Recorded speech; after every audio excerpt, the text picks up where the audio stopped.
बिस्मिल्लाहिर्रहमानिर्रहीम। सभी तारीफ़ें आसमानों के रब के नाम और दरूदों के हार प्यारे नबी हज़रत मोहम्मद मुस्तफ़ा सल्लल्लाहु अलैहि वसल्लम। आमिर उस्मान आदिल कहते हैं मुझे अपने यूट्यूब चैनल पर आपको खुशामदीद। उसामा बिन लादेन तारीख़ का एक अफसानवी किरदार जो कभी भी फरामोश नहीं होने वाला, जिसको जोड़ा गया दहशत गर्द कहकर अलकायदा तंजीम का बानी और सरबराह। आपको याद होगा 2 मई की बात थी, सन था 2011, जब पाकिस्तान में पीपल्स पार्टी की हुकूमत थी। अमेरिका के त्यारे अफगानिस्तान में अपने एयर बेस से उड़ान भरते हैं और 115 किलोमीटर एरोनॉटिकल जो फासला है हवाई, वो तय करते हैं। पाकिस्तान के शहर एबटाबाद में एक ऑपरेशन करते हैं और 40 मिनट तक जारी रहने वाले इस ऑपरेशन में वो उसामा बिन लादेन और उनके मरकज़ी जो साथी थे उनको चुन चुन कर निशाना बनाते हैं।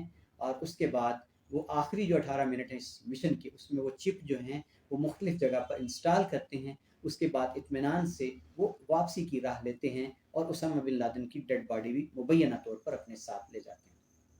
नाज़रीन, आज का व्लॉग कि अब अमेरिकन CIA ने इतने बरस गुजर जाने के बाद इस खुफिया ऑपरेशन के जितने खुफिया दस्तावेजात हैं उनको डी क्लासीफाई कर दिया है। तफसीलात सामने आ चुकी हैं। इन तफसीलात में क्या कहा गया पाकिस्तान के इंटेलिजेंस इदारों के हवाले से, पाकिस्तानी हुकूमत के हवाले से और पाकिस्तान की ISI के हवाले से, कहा यह गया है कि अमरीकनों को एतबार नहीं था पाकिस्तान के इदारों पर, इसलिए इस मिशन को खुफिया रखा गया। जी नाज़रीन, मैं आपको पहले इसका थोड़ा सा पस मंज़र बता दूं कि जब 9/11 पेश आया, जब अमेरिका में एक तहलका मच गया, हमला किया गया फ़िज़ाई उनके ट्विन टावर्स पर और उनके पेंटागन पर, तबाही मची। कहा यह गया कि ये हमले अलकायदा ने करवाए हैं, यानी उसामा बिन लादेन ने करवाए हैं। उसके बाद क्या हुआ, एक तारीख़ है। अफ़गानिस्तान में तालिबान की हुकूमत थी, मुल्ला उमर सरबराह थे। उनको कहा गया कि उसामा हमारे हवाले कर दें। उन्होंने कहा कि हम मर तो सकते हैं, कट सकते हैं, हमारी गैरत ये गवारा नहीं करती कि हम अपने मेहमान को आपके हवाले कर दें। फिर जनाब पाकिस्तान में एक फ़ोन कॉल आई कि आप फैसला कर लें कि आप हमारे साथ हैं या नहीं, वगरना हम आपको निशाने इबरत बना देंगे, तोरा बोरा बना देंगे और पत्थर के ज़माने में धकेल देंगे। कहा यह जाता है कि हम एक टेलीफोन कॉल पर लेट गए और लंबे लेटे। जी नाज़रीन, उसके बाद अफगानिस्तान में क्या हुआ, एक तारीख़ है जबर इस्तबदाद की, बर्बरियत की, वहशत की। बस्तियों को ताराज कर दिया गया, जीती जागती बस्तियों को खंडर बना दिया गया, मलिया मेट कर दिया गया। लेकिन मुल्ला उमर ने अपनी तबाही करा ली, अपना मुल्क तबाह करा लिया, लेकिन उसामा बिन लादेन को अमेरिका के हवाले नहीं किया। उसके बाद क्या हुआ, उसामा बिन लादेन ऐसे छुपे, ऐसे रूपोश हुए कि अमेरिका की तमाम इंटेलिजेंस और उसकी फुर्तियां सब जवाब दे गई। हैरत और हैरत ऐसी कि उसामा को ज़मीन खा गई, आसमान खा गया या ज़मीन निकल गई, कुछ पता नहीं चलता था। 10 साल गुजर जाने के बाद उसामा बिन लादेन 10 साल तक अमेरिकी टॉप इंटेलिजेंस एजेंसियों से बचते रहे, रूपोश रहे, बचे रहे। 10 साल तक अमेरिका मारा मारा फिरता रहा उनकी तलाश में। किसको गुमान था, किसको खबर थी कि उसामा हमसाये मुल्क पाकिस्तान के एबटाबाद में उस शहर में हो सकते हैं जहां पाकिस्तान की मिलिट्री एकेडमी कायम है। उससे चंद फरलांग के फासले पर बिलाल टाउन के एक कंपाउंड में, एक हवेली में, एक इहाते में उसामा बिन लादेन अपनी बीवियों के हमरा, अपने बच्चों के हमरा और अपने करीबी साथियों के हमरा कई सालों से रिहाइश पजीर थे। अमेरिका ने सुराग लगाया, पाकिस्तान को एतमाद में नहीं लिया।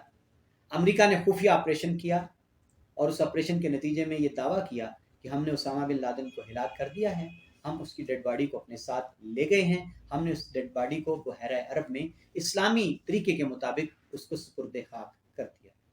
अब नाज़रीन, इस पर बड़े सवाल उठे थे कि क्यों, क्या, कैसे उसामा बिन लादेन की तस्वीर मीडिया को जारी क्यों नहीं की गई, उसके बारे में उसका DNA क्यों नहीं करवाया गया, मज़ीद तसल्ली क्यों नहीं की गई, क्या ये एक अफसाना है या हकीकत है, कैसे यकीन आया कि वो उसामा ही था, कैसे यकीन आया कि उसामा हिलाक हो चुका है। अभी तक कुछ कहानियां हैं कि उसामा को अमेरिका ने कहीं छुपा रखा है, वक्त आने पर दोबारा उससे काम लिया जाएगा। लेकिन ان تمام کہانیوں کے بعد اب CIA جو امریکی ایجنسی ہے خفیہ، اس نے اس دور کی خفیہ دستاویزات جو ہیں ان کو پبلک کر دیا ہے، ڈی کلاسیفائی کر دیا ہے۔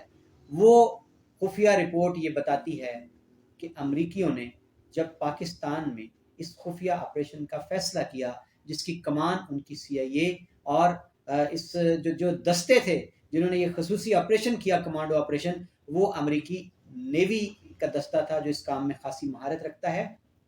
کہا یہ گیا ہے کہ امریکیوں کو پاکستان کے انٹیلیجنس اداروں پر، پاکستان کی ISI پر بالکل بھی بھروسہ نہیں تھا، اور ان کو یہ یقین تھا کہ یہ ہمارے حوالے کبھی بھی اسامہ کو نہیں کریں گے۔ اس لیے انہوں نے خفیہ آپریشن کیا، اور ان کی اس رپورٹ میں لکھا ہے کہ فیصلہ کیا گیا کہ اگر پاکستان ہمیں دھوکہ دیتا رہا تو اب ہم بھی اس کو دھوکہ دیں گے۔ اس لیے ناظرین، آخر دم تک اس آپریشن کی خبر کسی کو نہیں ہوئی۔ امریکیوں نے افغانستان میں اپنے ایک ایئر بیس سے اڑان بھری، ان کے طیاروں نے پاکستان آئے، ہماری فضائی حدود کی خلاف ورزی کی، ان کو روندا، اور ایبٹ آباد میں 40 منٹ تک آپریشن کیا۔ اس کمپاؤنڈ میں اسامہ اور ان کے ساتھیوں کو ہلاک کیا، اور اس کے بعد ان کی ڈیڈ باڈی کو اپنے ساتھ لے گئے۔ ان دستاویزات میں کہا گیا ہے کہ آخری جو 18 منٹ تھے اس میں امریکیوں نے مختلف مقامات پر چپ جو تھیں وہ بھی انسٹال کی، کیونکہ وہ اور القاعدہ کے رہنماؤں کو ہلاک کرنا چاہتے تھے۔ انہی دستاویزات میں یہ انکشاف بھی پہلی بار کر دیا گیا ہے کہ اسامہ بن لادن کی ہلاکت کا اور اس کو ٹریس کرنے کا باعث کیا چیز بنی۔ جی ناظرین، یہ دستاویزات کہتی ہیں کہ اسامہ بن لادن القاعدہ کے رہنماؤں سے رابطے کے لیے سم استعمال کیا کرتے تھے۔ سم میں الیکٹرانک فائلز، فائلز رکھی جاتی تھی، اور پھر ان سمز کو کوریئر کر کے القاعدہ رہنماؤں کے ایڈریس پر پہنچا دیا جاتا تھا۔ یہی چیز ٹریس کرنے کا باعث بنی اسامہ کو، اور یہی چیز ان کی ہلاکت کا باعث بن گئی۔ ناظرین، پاکستان کی جانب سے یہ دعویٰ کیا گیا تھا کہ ہم نے ہی ایک کال تھی اسامہ کی، جس کو ٹریس کر کے امریکیوں کو کہا تھا کہ اس سے زیادہ اب ہمارے پاس ذرائع نہیں ہیں تحقیقات کے، ہم نے ایک کال جو ہے مبینہ طور پر وہ ٹیپ کر کے آپ تک پہنچا دی ہے، اب آپ کا کام ہے اس سے سراغ لگا کر اسامہ کے ٹھکانے کا پتہ چلا لیں۔ ناظرین، پاکستان میں بہت چہ میں گوئیاں ہوئیں کہ کیسے پاکستانی افواج، انٹیلیجنس ادارے، ان کی کارکردگی، کیا یہ سو رہے تھے کہ امریکی حدود پار کر کے آگے آپریشن کر کے واپس بھی چلے گئے اور ہمیں کانوں کان خبر تک نہ ہوئی۔ اس پر ناظرین، اس وقت پاکستان کے وزیر اعظم یوسف رضا گیلانی نے ایک کمیشن بنایا اور اس کی سربراہی جسٹس ریٹائرڈ جاوید اقبال کو سونپی۔ جسٹس ریٹائرڈ جاوید اقبال نے اس کمیشن کی لمبی چوڑی سماعت کی، اور جو رپورٹ مرتب کی، جس کو ایبٹ آباد کمیشن کی رپورٹ کا نام دیا گیا، الجزیرہ نے اس رپورٹ کو پبلک کیا تھا، اور اس رپورٹ میں کہا یہ گیا تھا کہ جو آپریشن امریکیوں نے کیا ہے وہ پاکستانی خفیہ اداروں، پاکستان کے انٹیلیجنس اداروں کی مکمل طور پر ناکامی ہے، ان کی کارکردگی میں سکم ہے۔ تو ناظرین، یہ تھا آج کا ویلاگ، جس میں میں نے تفصیل سے آپ کو بتایا کہ اسامہ بن لادن کا افسانوی کردار جو تھا، اس کے خلاف جو امریکیوں نے ایک تاریخی آپریشن کیا، اب اس آپریشن کی جو خفیہ دستاویزات ہیں وہ ڈی کلاسیفائی کر کے یہ قرار دیا گیا ہے کہ امریکیوں کو بھروسہ نہیں تھا پاکستان کی ایجنسیوں پر، انٹیلیجنس کے اداروں پر، ISI پر، کہ وہ امریکیوں سے تعاون کریں گے اور اسامہ کو ان کے حوالے کریں گے۔ اس لیے انہوں نے یہ آپریشن براہ راست خود کرنے کا فیصلہ کیا۔ بہت شکریہ ناظرین، یہ تھا آج کا ویلاگ۔ اللہ حافظ۔